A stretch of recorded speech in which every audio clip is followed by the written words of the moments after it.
Welcome to News for the Food Lover. My name is Dane Richards. I'm the publisher and chief judge at News for the Food Lover, and I've got the pleasure today of having Brian Steele and Jeremy Rowland with me. It's always good to catch up with these gentlemen, and with COVID, it's prevented that over the last year, but now things have eased up. We thought it's a great opportunity to talk about things that are happening in the food world, how COVID's affected the landscape, and talk about the art and craft of food criticism. Post-COVID, I mean, what do you think you'll be doing differently as a reviewer? Is there something that you think from a perspective, from your perspective as a reviewer, you'd be doing a little different? From a personal point of view, I think I really only want to review the places that are doing good quality. And I think one of the things about reviewing in the past, perhaps, particularly not so much in Australia because of our defamation laws, but there were certainly a lot of negative reviews, and people love negative reviews. It's like people go to the motor racing to see cars crash. You watch the football to see the biffs up and everything else. So people love that stuff, and that's why they like reading negative reviews. But Australia's defamation laws don't allow that.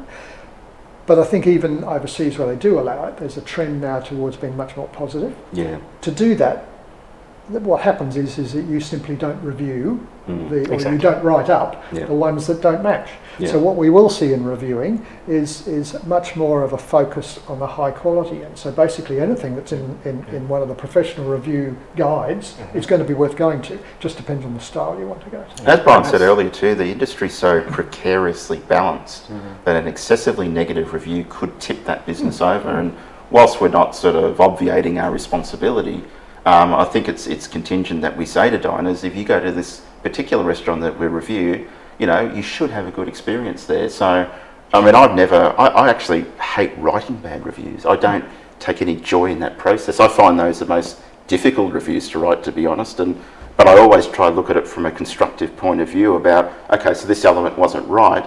How can you change that? And, one of the things that I've done, and this News for the Food Lover will be doing, we'll be actually having constructive conversations with the restaurateurs. So if we do see things and we go to them, we have a mature adult conversation and say, well, listen, something wasn't right.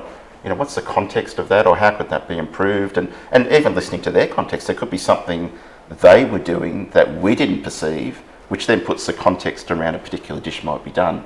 So I think it's really important that we do tread a little lightly, a little carefully.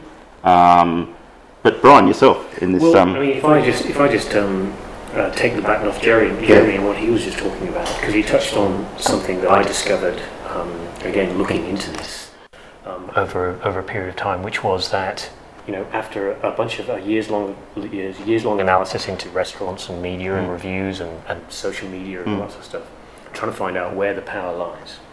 Of course, we're being led by the customer. Then you've got social media and restaurant reviews, then you've got the chef.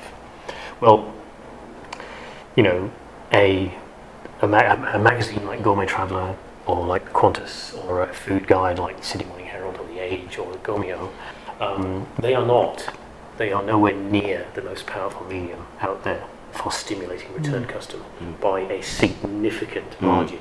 Word of mouth correct. Is the most 100% powerful, correct. Which is what you said, Jeremy. So we are, so going to, and it's the way, and I suppose it's the evolution of the process. In fact, it's the process by which you and the three of us usually end up sitting in a place.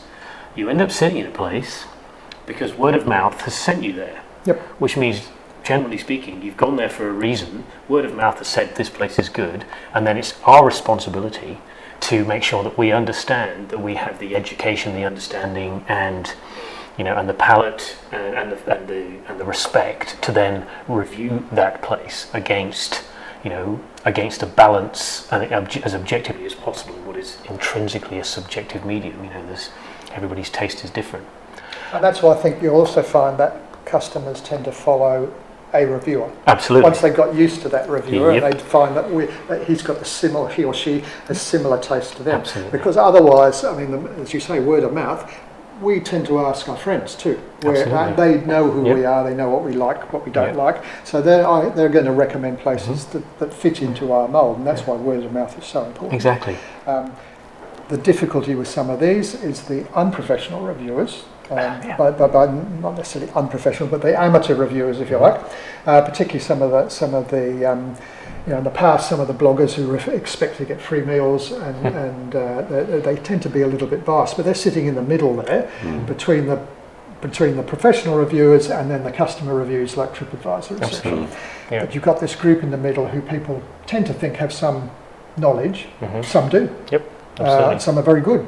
And if you get used to them, then that's fine. But others are a little bit less. Yeah. So I think that's an important thing too. Yeah. And it's interesting you say that, because the what's allowed some of these these very enthusiastic and passionate people who write food blogs, some write very well, some take great pictures, some do both, etc.